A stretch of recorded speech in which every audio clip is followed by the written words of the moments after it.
Where's the shot clock when you need it? Right there. Your Honor, I want to address very directly here. What we have is a systematic, continuous pattern, a calculated plan, evidencing a design to prejudice the defendants in this case, in the minds of the jurors. This is what we have seen. This isn't the problem that the district attorney has. It's not that the district attorney had some sort of brief, off-the-cuff statement in an interaction with a reporter like in Williams. That's not what we have here. We have someone who sat down, wrote out her speech, wrote out her plan, who sat down for whether it's 2, 3, or 6 times with the editors of Find Me the Votes and told and got her message out about this case before it was supposed to be tried in this courtroom. And so that is the problem that we have. We have a pattern of forensic misconduct on behalf of Miss Willis. So, now, I mean, we have a pattern of public statements being made. I take it you or your team has dived in and read the book. I know she was asked about specific portions in it. The only case that I can find actually talking about when someone crosses the line on public comments is that Williams case, and it talks about there has to be an implication of saying the defendant, a particular defendant, is guilty, and it even denied it, right? So, have you found any case in Georgia where they actually said that a prosecutor had gone too far in their public comments? Does one exist? Well, number one, thank goodness it doesn't happen often. Sadly, it's already happened here. Now, in Williams, the prosecutor had one response to an inquiry the court found it was improper, but did not have this pattern. Now, it doesn't necessarily mean a comment about the quote guilt or innocence, although that was the pattern in Williams. It's the improper comments by a prosecutor. For example, in Williams, they cite the nature and consequences of forensic misconduct in prosecution of criminal case, a 1955 Columbia Law School article, and how prophetic that was. When Williams cites that case in that law school article, they talk about an awful lot more than simply the comments about specific guilt or references to guilt. What you have here, Your Honor, is a comment, and we can't look at it doesn't apply only if a prosecutor said, I think the defendant is guilty in my mind. No, it's more pernicious than that. What we have here is someone who sat down and drew up a plan for 2 reasons. And what she did reminds me of what the court in Estes v. Texas talks about, and that is that pretrial can create major problems for a defendant, indeed more harmful than publicity during a trial, for it may set the community opinion as to guilt or innocence. That's what we have here. That's exactly what we have. And the court in Estes talks about the power of the television camera. So what do we have, and what did this prosecutor do? What she chose to do is sort of what was criticized by the Supreme Court in Shepard v. Maxwell. Legal trials are not like elections to be won through the use of meeting halls, the radio, or the newspaper. That's exactly what we have here. What we have is a deflection. What this is all about is more insidious than just making the comments that she's made. It's a deflection. What she chose to do was to say, okay, I have done my best to hide the relationship with Nathan Wade. And Nathan Wade has done his very best by filing false documents in his divorce case to hide his relationship with Miss Willis. Now, and so what did they do? Well, when Miss Merchant filed the motion to disqualify, now the game plan has to change. The game plan I call the deflection begins to take place.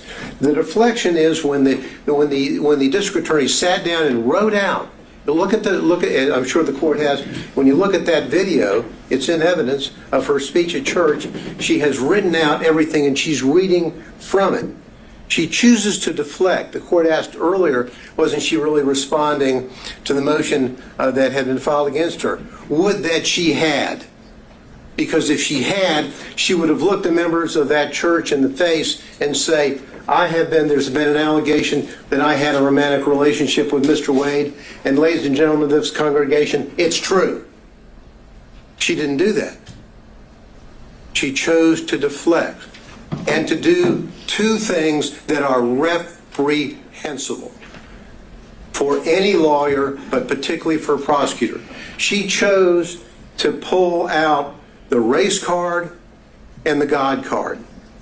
That's what she did. And she wrote it out. She went on to deflect away from the allegations in the Wade motion, and she's saying, why, in her talk, public discussion with God, why are they only attacking one, in reference to Mr. Wade? And then she goes on to say, God, isn't it them playing the race card when they only question one? Now, if she had been truthful with that congregation, truthful with the community, she would have said, I had a relationship with him. Good, bad, forgive me, whatever. That's what she should have said. But she chose to deflect and say, them, the reference to them and the others and they. It's obviously a reference to the motion filed by Ms. Merchant. They choose to go after the black man. And she then goes on, again, deflecting away and deflecting to what I call the third rail in American society, choosing somebody on the other side of being a racist. So-and-so is a racist. They're racist. She was the one playing the race card in a way to try to deflect from her own conduct. She goes on to say in discussions with the Lord, God, is it that some will never see a black man as qualified no matter his achievements? Again, the deflection. What is she saying? The listener is not necessarily in that audience in that church. The listener is at Fulton County. The potential jurors who will come into a courtroom and say whether or not they can fairly judge the evidence or judge the defense in this case. She chose to inject race into the minds of the listeners and virtually everybody in this community, and literally everybody in this country has reviewed and analyzed her speech that she made in a premeditated way. And in bringing in not only the race card, but also in bringing in the religious matter. This is exactly what Hammonds v. State in our Supreme Court talks about, condemning as an inflammatory appeal to the jurors' private religious beliefs. Why would she do that? To deflect. But now, not only is she deflecting, but she is then going forward and, in a way, telling the community, telling the congregation that God is on her side, not on the side of these people.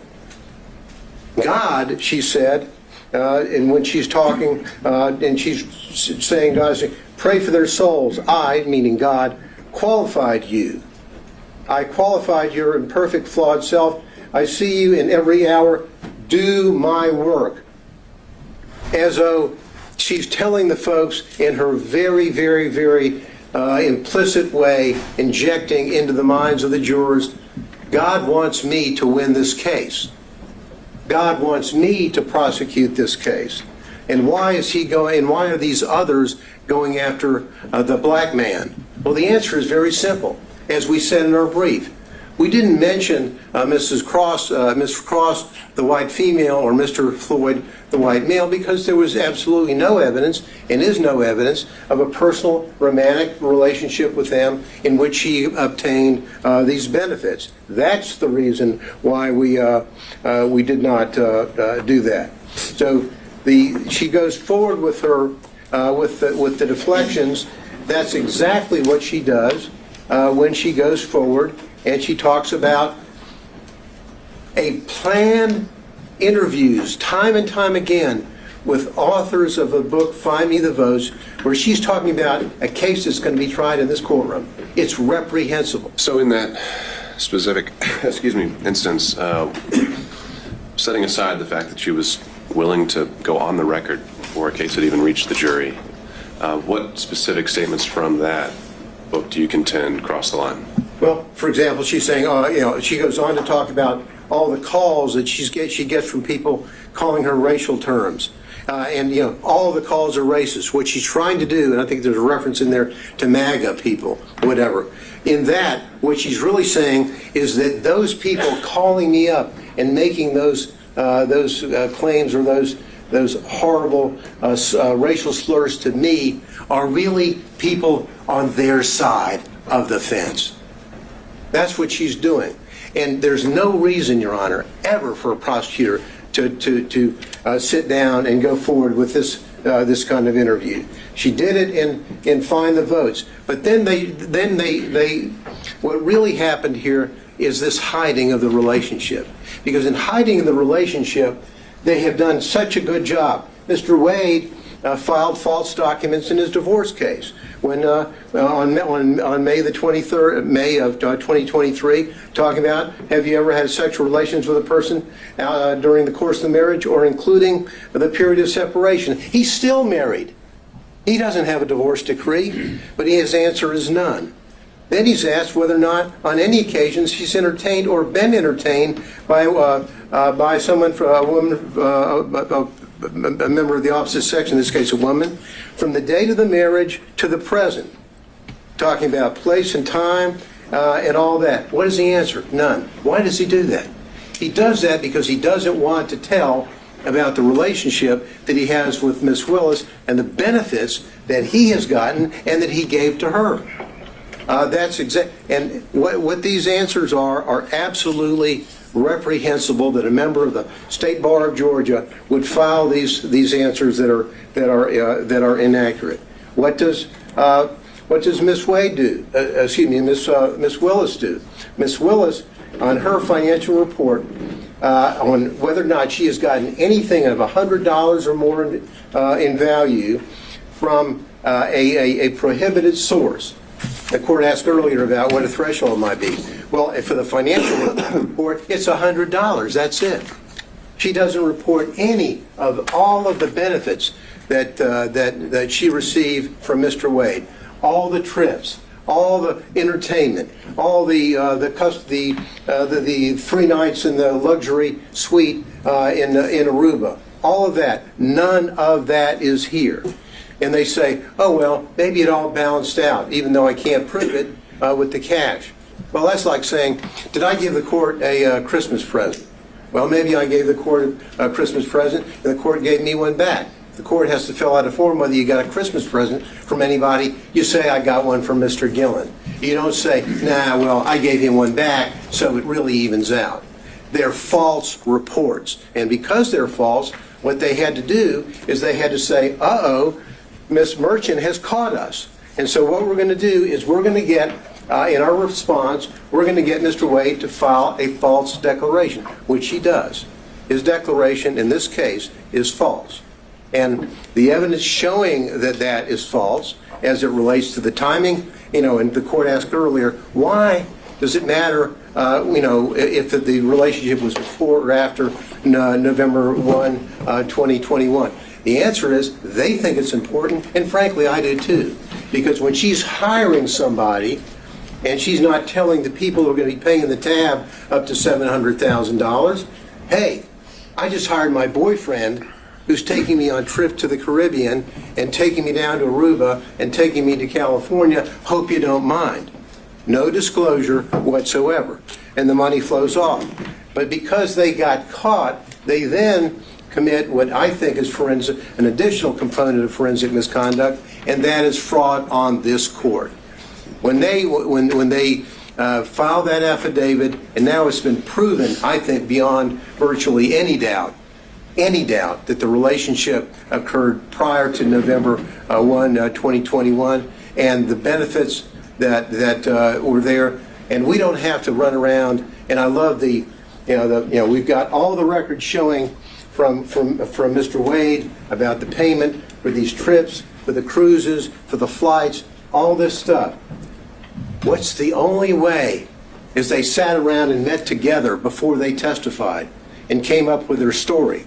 What's the only way that they can save themselves? Pay no attention to the records.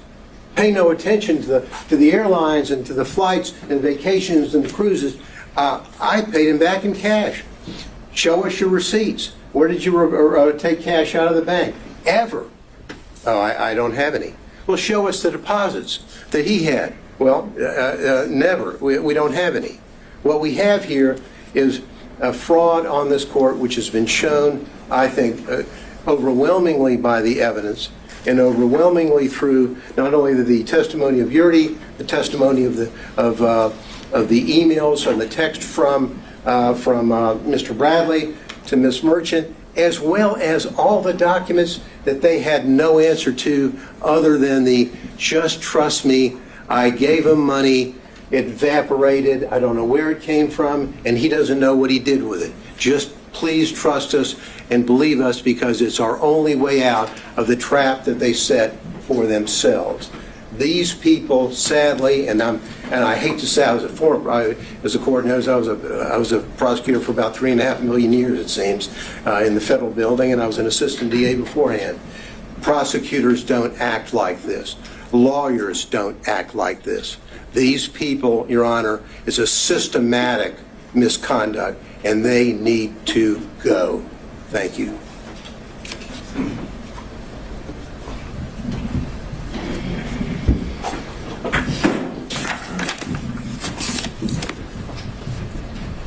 Your Honor, I'm going to cover a few factual details without overly rehashing what has already been said. During the pendency of this investigation in this case, Mr. Wade and Ms. Willis basically lived Robin Leach's lifestyle of the rich and famous. And they did this riding on the backs of the defendants in this case, funded by the taxpayers of Fulton County and the state of Georgia, with the money that was paid to Mr. Wade through the contract that Ms. Willis got him. That money flow, that is the personal interest that you asked about. She was personally benefiting from the position, from the job, from the scope of the investigation, from the scope of the indictment, and how they conducted it. And we know this, we know from the records that have been submitted before the court that Mr. Wade paid at least $17,095 towards this relationship. That does not even include the various dinners, the day trips that both Wade and Willis admitted to, so that number is likely even higher. We know from the documents that Ms. Willis only paid $1,394 for an airline ticket.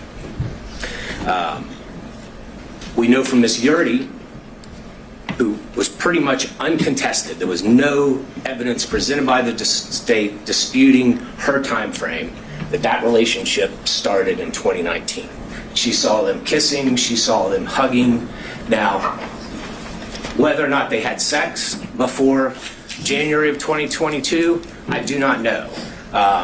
They admitted sometime in early 2022, and I found it curious that they both, Wade and Willis, just went straight to the sex. So maybe that's when they started having sex. I do not know. But the relationship predated that. And their combined and overly suggestive focus on that is a red herring to this court and to the defense, that that's what they want you to focus on. They want you to ignore all the evidence that the relationship predated that. The relationship started in 2019. The relationship continued through 2020. The relationship continued through 2021. Looking at the cell phone communications, just in the first 11 months of 2021, over 2,000 calls, almost 9,800 texts. You know, I don't even think love-struck teenagers communicate that much. The November 29th and November 30th escapade, phone call from Ms. Willis, between Ms. Willis and Mr. Wade, 11:32 that night. Shortly after midnight, the phone starts traveling down from where Mr. Wade lives and ends up where Ms. Willis is staying, and he's there until roughly 4:55 a.m. None of the excuses, none of the explanations that Mr. Wade gave, going to the Porsche experience, going to dinner, going to the airport, none of that explains that. I'm pretty sure the Porsche experience isn't open in the middle of the night. I'm pretty sure that there weren't any restaurants that he drove 30 to 45 minutes to go eat at in the middle of the night, right after he talked to Ms. Willis. Teenagers have a name for those kind of calls and those kind of escapades. I won't go into it. But the documentary evidence, the objective evidence, undercuts everything that both Wade and Willis said. When you look at Ms. Yurdy, again, she unequivocally said that relationship began in 2019. She saw physical evidence of a romantic relationship. Mr. Bradley, in the text messages, which are substantive evidence, said that that relationship began in 2019. Again, his January, temporary amnesia that somehow was triggered temporarily after Gabe Banks called him, we can question that. But we do have statements from him that specifically said that relationship predated Mr. Wade's appointment by Ms. Willis. You asked, well, in Mr. Wade, you asked what the materiality would be. How much is enough? Well, clearly $17,000 is enough. But Fulton County has told Mrs. Willis what the materiality is. It's $100 in a year. She twice signed declarations, certifications that she did not receive any gifts. And even under her strained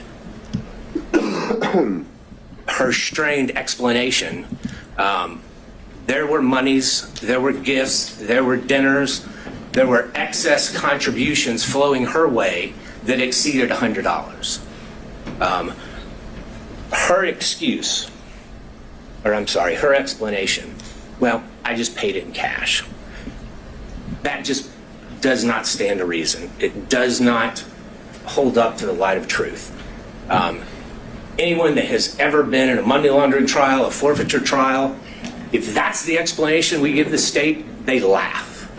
Oh, I just gave cash. I have no records for it. I have no source for it. The only thing that she could say that was a source for the money, because at times she said she was down to $500 to $1,000. The only explanation she had is, well, sometimes I go to Publix and I may get an extra $50. That shows up on your debit card or your credit card. Did they bring those records in? No. Did they bring her bank accounts in? No. Did they bring any documentary evidence in? No, they did not. And why is that important, Judge? Yes, the burden is ours. But under OCGA 24-14-22, if a party has evidence in such party's power and within such party's reach, by which he or she may repel a claim, and they had that power, Ms. Willis had that power, Mr. Wade had that power, that they can repel the claim that we have made against them, but they admit to produce it, or if they produce weaker evidence, then you, as the fact finder, Judge, it is in your power to disregard that, and a presumption arises that that documentary evidence that is in their possession that they failed to produce supports our claim. And that is something that the state relies on regularly in criminal trials. And that is something that the court should rely on in this case when formulating its factual findings. And we know that both Mr. Wade and Ms. Willis have some difficulty expressing the truth when it comes to their relationship in these cases. We know Mr. Wade lied in his interrogatories multiple times. We know Ms. Willis falsely certified that she hadn't received any gifts from anybody. And Mr. Wade clearly was a prohibited source. He was someone doing business with Fulton County. Anything over $100 in a year, she had to put down, and she put zero. And it defies imagination that she could somehow forget about all these trips, all these dinners, all these day trips, and not put that money down. You had asked, I think it was Mr. Gillen, did she say in that church speech or anywhere else that the defendants were guilty? And I think she did in that church speech. She said in that church speech, and she was talking about a conversation that she apparently had with God, talking about herself. She said, this leader has a trial conviction rate of 95%. She said, the trial team this leader put together has a conviction rate of 95%. I do not see how anyone, and I think that was purposefully intended by Ms. Willis, I do not see how anyone can listen to those two statements and not take that Ms. Willis is telling everyone in that church and everyone that's going to hear that in the media afterwards that these defendants are guilty. That is what she was saying. She is a prosecutor. She's familiar with the U.S. v. Berger. Every single attorney that's ever been a prosecutor is familiar with the dictates of that U.S. Supreme Court case. That is a foul blow. That is improper, and she violated pretty much every tenet a prosecutor must abide by to seek truth and justice in a particular case. So, Judge, when you're looking at this, the uncontroverted evidence shows that they had a relationship prior. The uncontroverted evidence shows that Mr. Wade lavishly spent on Ms. Willis. The uncontroverted evidence shows that the money that he was spending on Ms. Willis came from this contract that he had. And I'm not just talking about the contract as a special prosecutor, but there's also those other questionable contracts that no matter whom his partner seemed to be, they also got. There is a direct financial benefit that Ms. Willis received from this.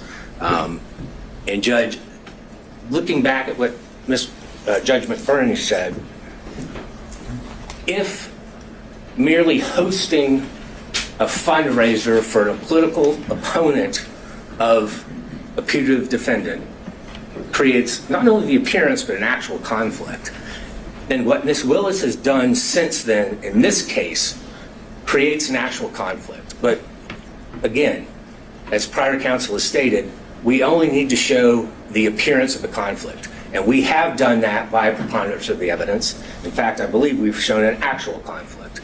But nonetheless, the result should be that Ms. Willis and her office should be disqualified from this case. We still have a few more minutes. I think Mr. Cromwell may have something to say. Thank you, Your Honor. Thank you.